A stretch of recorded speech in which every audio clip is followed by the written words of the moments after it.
vendredi 19 mai. Bonjour à toutes et à tous et ravi de vous retrouver sur Grand Lille TV. Aujourd'hui, comme le début de cette semaine, en fin de compte, une édition un petit peu spéciale en raison du passage de notre studio à la haute définition et du lancement dans quelques jours, quelques heures même, de notre petite sœur sur la Côte d'Opale, Grand Littoral TV.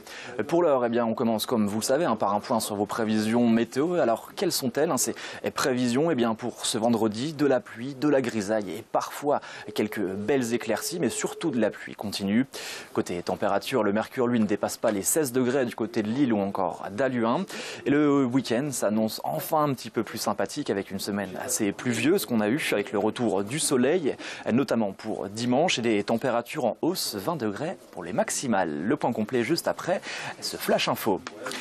À la une de cette édition, on évoque la visite hier matin de Yann Arthus Bertrand à l'école élémentaire de Sizouin qui porte son nom depuis 10 ans.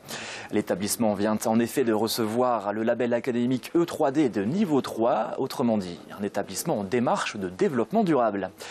C'est le niveau le plus élevé dans cette catégorie et qui implique en fait des choix éco-responsables dans l'organisation de la vie des élèves. Au programme de la visite de l'écologiste, des rencontres, des dédicaces et des chants. Et pour l'occasion, une fresque représentant le visage de Yann Arthus Bertrand en pleine nature entourée d'animaux a été dévoilée. L'idée est en fait venue du père d'un enfant scolarisé dans l'école et les élèves eux-mêmes y ont participé.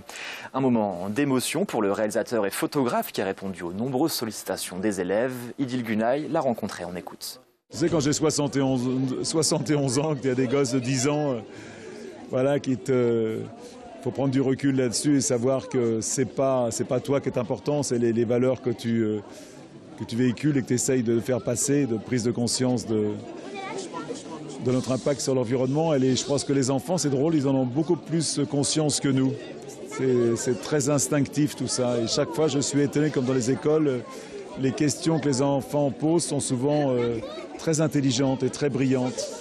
Et chaque fois, ça me fait réfléchir sur ce qu'on est, tout simplement, où on va. On enchaîne, on évoque à présent cette 15e édition du festival Pas de quartier pour les inégalités.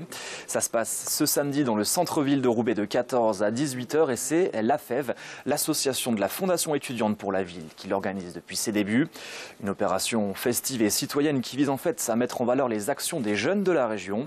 Au programme de ce festival gratuit, une parade déguisée, un espace goûter et jeux pour enfants, des spectacles de rue également au sein du village solidaire sur la place de la Liberté. Et le clou du spectacle, 4 concerts sur la Grand Place de Roubaix de 18 à 23h30.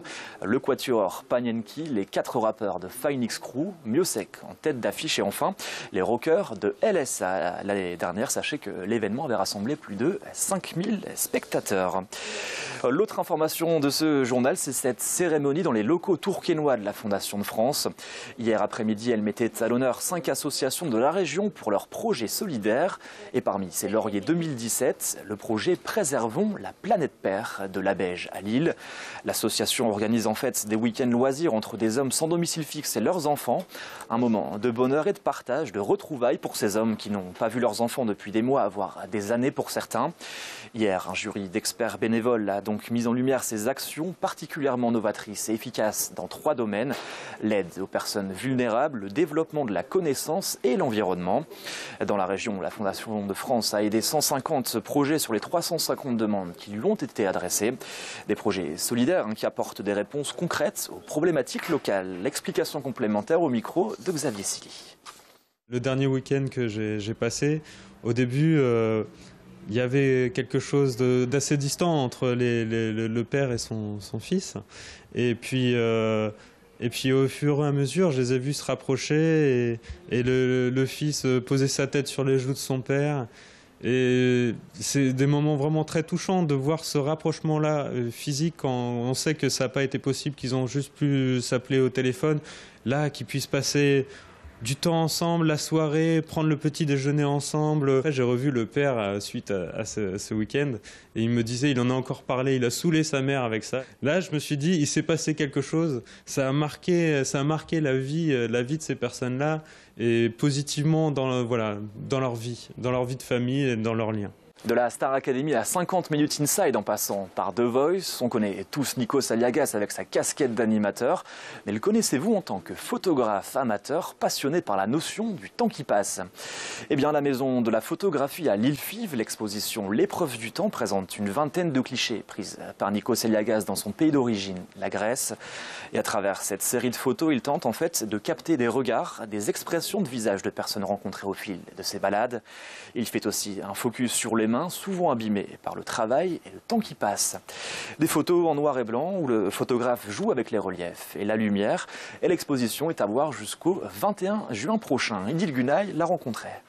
À la télé, je divertis, j'informe selon ce que je fais et je fais mon taf. Et puis voilà, on me prête une lumière, je l'arrange, je rentre chez moi, c'est terminé. Dans la photographie, j'ai aucune raison objective de le faire, si ce n'est un besoin de procurer, de me provoquer des émotions et aussi de garder quelque chose d'un homme ou une femme qui n'ont jamais rien demandé. Je photographie des gens qui ne posent jamais, à part leur fête de famille, j'imagine, ou leur carte d'identité, et qui pourtant existent, vus par des centaines de milliers de fois par des gens sur les réseaux sociaux, ou ce soir par une dame qui va peut-être passer un quart d'heure sur un visage. C'est ma façon à moi de leur rendre hommage, et elle est importante. Allez, pour terminer, on fait saliver les amateurs de viande avec ce restaurant qui propose du canard sous toutes ses formes. Installés au cœur des Halles de Oisem, Grégoire et Nicolas, deux ex-étudiants en école de commerce, se sont lancés dans la street food autour du canard début septembre. Eux proposent une carte essentiellement à base de cette viande à déguster sur place ou à emporter. Leurs produits phares, le burger au magret de canard, sans oublier les terrines plus traditionnelles ou encore les tartares. Des produits 100% français mais à des prix tout de même abordables. Un succès pour ces deux amis qui envisagent d'ailleurs d'ouvrir leur second point de vente en plein cœur de l'île cet été.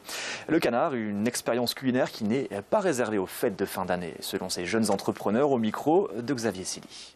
C'est une idée qui vient d'assez loin, qui vient de Hong Kong, puisque là, j'ai eu la chance d'y aller pendant un an. Et j'ai découvert la street food asiatique, le fait que les Hongkongais aiment beaucoup le canard et aiment beaucoup les produits français, mais ne connaissent pas encore notre canard comme on le fait en France. Et donc c'est là qu'on a eu l'idée avec Grégoire de retravailler le canard français pour le rendre street food, c'est-à-dire une offre de hamburger, de magret, de confit, de tartare, de croquettes. Je suis rentré en France avec cette idée, j'en ai parlé avec Grégoire et on s'est lancé tous les deux dans cette grande aventure pour notre dernière année d'école de commerce à Lille. Et c'est la fin de cette édition. Merci à toutes et à tous d'avoir été avec nous. Tout de suite, vos prévisions météo complètes pour le week-end notamment. Belle journée sur Grand Lille TV.